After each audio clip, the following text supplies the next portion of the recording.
Perasaanku buat franchise The Doll garapan Rocky Soraya ini cukup mix sebenarnya. Dari franchise ini tuh yang kutonton pertama tuh adalah The Doll 2. And it was not bad. Cukup mengejutkanku.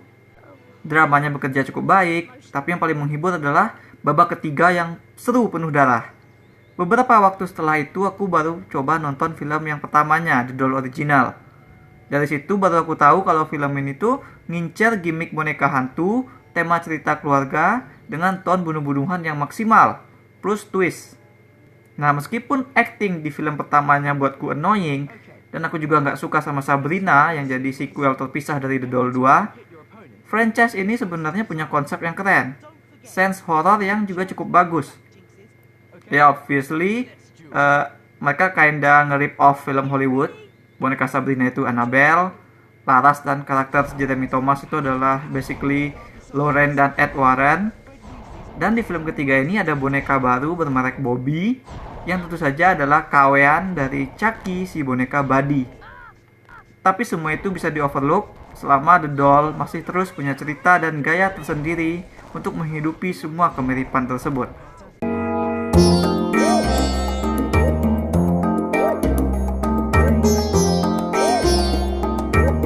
Film ketiga ini menyoroti keluarga Tara yang baru tertimpa kemalangan besar. Kecelakaan mobil menewaskan ayah dan ibu serta meninggalkan luka membekas secara fisik dan mental kepada adik laki-lakinya yang selamat dari kejadian tersebut, si Gian. Tara yang jadi manajer di toko mainan kini tinggal berdua saja dengan Gian. Tapi kemudian datanglah si Aryan, pacar Tara, melamar. Si Gian gak suka ada yang deketin kakaknya. Disogok pakai boneka Bobby pun, boneka canggih yang diprogram bisa bicara dan bergerak tuh, gak mempan. Gian masih cemburu, marah, merasa ditinggalkan, sampai akhirnya dia bunuh diri. Gak tenang adiknya pergi dalam perasaan tak dicintai, Tara nekat pakai dukun untuk memasukkan arwah Gian ke dalam tubuh boneka Bobby. Tara ingin mengucapkan proper goodbye. Saat itulah masalah dimulai. Gian yang masuk ke dalam boneka diam-diam melakukan hal yang membahayakan nyawa orang-orang yang menurutnya telah merebut kakak darinya. Topik yang diangkat sangat matang dan kelam. The Doll 3 bicara tentang hubungan kakak adik yang basically adiknya jadi cemburu melihat kakaknya diambil oleh orang lain. Ini angle yang film-film horor Indonesia nggak jamah. Not even original Chucky punya ini. Horornya bukan sekedar bersumber dari boneka yang bisa membunuh, tapi juga bersumber dari personal karakternya. Kakak yang merasa bersalah kurang menunjukkan cinta kepada adik, lalu adik yang dalam keadaan begitu vulnerable merasa terpinggirkan. Ini adalah subjek yang bisa jadi fondasi drama yang serius. Perkara elemen horornya, The Doll 3 perfectly mengcover itu semua dengan gaya berdarah-darah yang dipertahankan oleh franchise ini. Hal baru yang jadi mainan oleh teknis franchise ini tentu saja adalah Bobby, si boneka yang supposedly beneran bisa bergerak alih-alih cuma melotot diam. Tadinya aku sempat meragukan, gimana nanti film ini melakukan hal itu semua kan? Ada nggak teknologinya gitu? Apa bakal pakai kostum doang? Ternyata enggak. Film memang menggunakan boneka animatronik yang nggak kalah luas dengan yang versi film barat di Chucky. Aku nggak tahu mereka pakai berapa boneka di film ini, tapi seenggaknya ekspresi si Bobby tampak cukup beragam, khususnya pada ekspresi marah yang lumayan meyakinkan. Jump scare dalam kamus film ini berarti tusukan pisau Bobby yang datang tiba-tiba. Entah dari mana, pisau itu mengarah ke tempat-tempat yang bikin ngilu, batang leher, pergelangan kaki. Adegan pembunuhan dalam film ini sadis dan seringkali tidak tampak fun kayak di film Chucky. Pure menggenaskan. Like, mereka melakukannya karena butuh untuk ada yang mati karena roh anak ini sudah jadi begitu jahat gitu. Rating dewasa memungkinkan The Doll 3 mengangkat materi yang lebih kelam dengan cara yang lebih gelap juga tentunya. Pengadeganan horor juga gak lepas dari kaitan emosi yang dramatis. Kita akan lihat momen ketika Tara hadap-hadapan sama mayat adiknya yang sudah membiru dan mulai membusuk ketika dia harus menggali kuburan adiknya. Aku sebelumnya tertawa ngeliat adegan kuburan kayak gini tuh muncul di film kartun Rick dan Morty. Tapi dalam film The Doll 3, feelingnya tuh naas, aku gak ketawa. Bener-bener, aduh miris gitu. Satu lagi momen dahsyat film ini adalah pada saat gambarin adegan kematian si Gian. Sangat dramatik yet so haunting.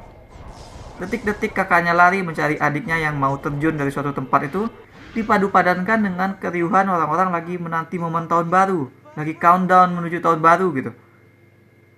Lalu ketika semuanya terjadi, kakak menangisi adiknya dengan latar kembang api. Ini bukan lagi soal efek atau soal apa, melainkan perasaan yang benar-benar dihadirkan itu pas sekali mengantarkan kita terbenam ke dalam tragedi yang bakal jadi horor keluarga ini. Horor memang selalu jadi tempat atau medium puitis untuk menggambarkan tragedi, termasuk juga yang menimpa anak kecil. Film-film seperti It, The Babadook, bahkan The Shining, dan banyak lagi sangat hati-hati dalam memvisualkan horor tersebut. Anak kecil bisa terabuse mental atau fisik. Tugas film untuk memperlihatkannya dengan penuh pertimbangan sehingga ketika membahasnya tidak tampak seperti sedang mengeksploitasi ketakutan anak kecil. Film The Doll 3 memperlihatkan anak yang memilih untuk bunuh diri. Ini bukan persoalan main-main. Bunuh diri pada anak harus mendapat perhatian yang serius karena di dunia nyata itu memang masalah yang ada, memang masalah yang serius. Jangan sampai ketika jadi film malah kayak meromantisasi adegan tersebut. Ini subjek yang berat dan The Doll 3 kayak menghindari pembahasannya. Kupikir persoalan matinya Gian akan mendapat pembahasan yang serius, tapi ternyata hanya disapu singkat. Film menempatkannya ke dalam value moral bahwa si Gian tempat matinya itu berbeda dengan orang yang mati seperti ayah dan ibunya gitu. Tapi nggak pernah spesifik soal kembali ke bunuh dirinya kenapa gitu. Di film ini anak kecil adalah subjek sekaligus objek kekerasan. Penggambarannya nggak tanggung-tanggung. Anak kecil terjun bunuh diri, anak kecil ditusuk, disabat pisau, didorong dari atas, diinjak. Aku sudah banyak nonton horor dari yang paling sadis hingga yang paling cupu, dan penggambaran kekerasan pada anak seperti yang dilakukan film ini tuh jarang ditemukan. Anak-anak ditakut-takuti, diserang, tapi biasanya dilakukan dengan layar. I don't know, mungkin karena pengaruh berita penembakan SD di Amerika yang kubaca sebelum nonton film ini, tapi kupikir harusnya memang film seperti The Doll 3 harus berhati-hati. Harus bermain lebih cantik dalam menampilkan anak dalam skena horor supaya nggak jadi kayak eksploitasi saja, nggak jadi sebagai pemuas adegan darah saja. Film ini kayak mau nampilin boneka yang membunuh aja tanpa benar-benar peduli kalau di dalam situ ada anak yang bunuh diri, ada anak lain yang terus dijadikan target. Untuk menyeimbangkannya mestinya harus ada bahasan yang benar-benar mewakili perspektif sebagai karakter manusia. Memang pada akhirnya film yang secara nature adalah cerita yang sangat mature ini terasa hanya di permukaan saja. Dia kayak nggak benar-benar mau tampil sebagai cerita yang dewasa. Pengen tetap appeal untuk seluruh lapisan umur. Nih bayangin nih kalau anak-anak nonton ini. Ini somehow bioskop juga meloloskan mereka masuk. Waktu aku nonton banyak anak-anak yang nonton. Bagaimana kalau anak-anak itu hanya melihat bunuh diri hanya sebagai seru-seruan horor semata? Nah kan jadi horor beneran nanti kalau ada anak-anak yang main bunuh-bunuhan di taman. Konteks dark dan trauma harusnya tetap kuat. Ini bukan film buat anak-anak, materi ini bukan untuk anak-anak. Maka film harusnya memperdalam dialog-dialognya. Karena yang kita dengar sepanjang nyaris 2 jam itu adalah dialog standar. Kakak nggak cinta sama aku, kakak sayang sama kamu, gitu doang tuh. Dengan kualitas dialog seperti itu, mereka ini kayak bukan pengen masukin persoalan anak karena pengen membahas dan mengobrol dalam secara dewasa, melainkan supaya anak-anak bisa ikut nonton yang sadis-sadis juga gitu. Kan aneh. Alhasil memang karakternya juga jadi nggak pernah benar-benar terflash out. Dari segi acting juga nggak ada yang menonjol. Jessica Milla, Wingky Wiryawan, Montserrat Giselle, mereka ini nggak dapat tantangan apa-apa dari film, selain teriak ketakutan dan kesakitan. Bahkan peran Gian yang unik pun diarahkan untuk jadi datar, kurang personality. Apalagi jika dibandingkan dengan Chucky. Yang bikin Chucky seru kan campuran dari perangainya yang arogan, kasar, suka nyumpah serapah, dan manipulasinya gitu kan. Juga suara khas dari Bad Dourif. Nah semuanya itu jadi kontras yang menyenangkan karena tampil lewat tubuh kecil bonekanya. Chucky jahat tapi dia jadi karakter jahat yang fun. Gian alias Bobby kayak robot datar. Bahasanya kayak anak kecil, yang bahkan kayak lebih kecil dari usianya. Aktor cilik Muhammad Zidane yang menyuarakan si Gian nggak bisa apa-apa, nggak bisa banyak untuk menghidupkan karakter ini karena dia nggak ada dapat arahan yang baik. Karakter ini perlu lebih banyak menunjukkan personality. Makanya di bagian akhir ketika di final battle kan si Gian mulai ngelucu tuh. Dia bilang, aduh palaku pusing. Atau ketika dia mulai menjadikan tawa datarnya sebagai signature untuk meledek lawan. Nah, penonton baru bereaksi pada saat itu. Penonton baru merasa have fun. Sebelumnya, Gian hanya tampak seperti anak cemburuan yang annoying. Dia butuh lebih banyak momen membahas karakternya. Sebenarnya naskah film ini memang tersusun lebih proper. Babak setup beneran tersusun. Plot Tara sebagai protagonis juga secara teori bisa dibilang benar, ada perubahan, ada pembelajaran. Hanya saja perubahan dan pembelajaran itu tidak earn dari dalam dirinya. Dialog konfrontasinya dengan Gian hanya seperti dia nge-guilt trip anak itu. Oke, membunuh memang sebuah kesalahan besar, tapi selain Gian diberitahu dia salah, Tara juga perlu untuk mengenali apa yang sebenarnya awal dari ini semua. Tara harus mengenali kesalahan yang ia buat sebagai sumber masalah secara perspektifnya, sehingga dia bisa membenahi diri, kemudian itu akan jadi penyelesaian kisahnya gitu maksudnya. Tapi momen pembelajaran seperti itu tuh nggak ada. Sepanjang film, Tara hanya menyaksikan adiknya mencelakai orang. Tara sendiri nggak pernah benar-benar dalam bahaya. Harusnya itu semua tuh jadi akar dari inner journey Tara. Kenapa orang sekitarnya yang mencintainya semuanya terluka?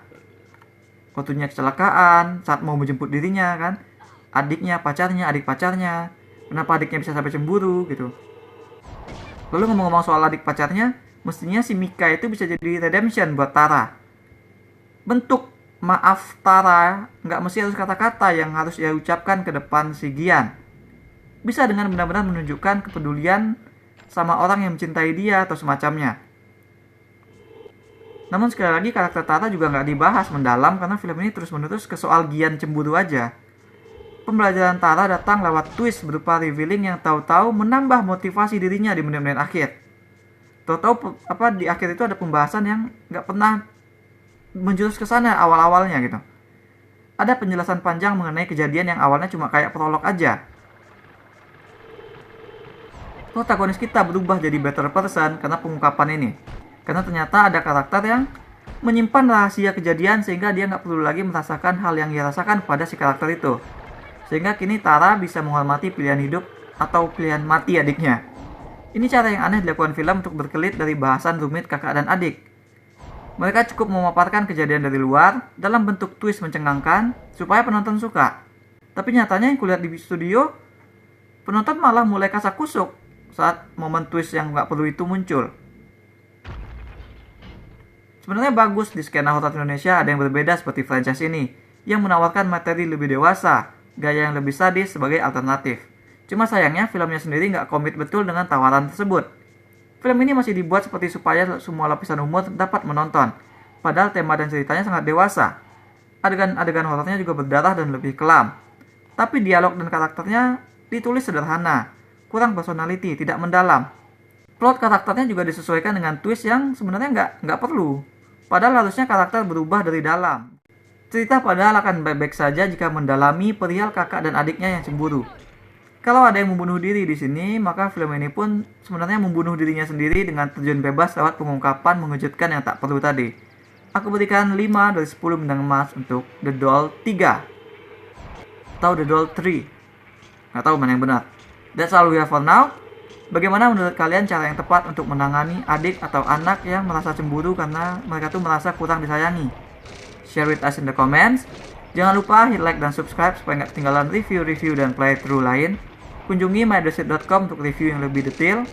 Kalian bisa juga kunjungi store mydersit di ciptoloka.com. Ada banyak kaos dan pernak-pernik custom yang unik, mulai dari film, musik, game, hingga wrestling. Thanks for watching. Remember in life, there are winners and there are losers.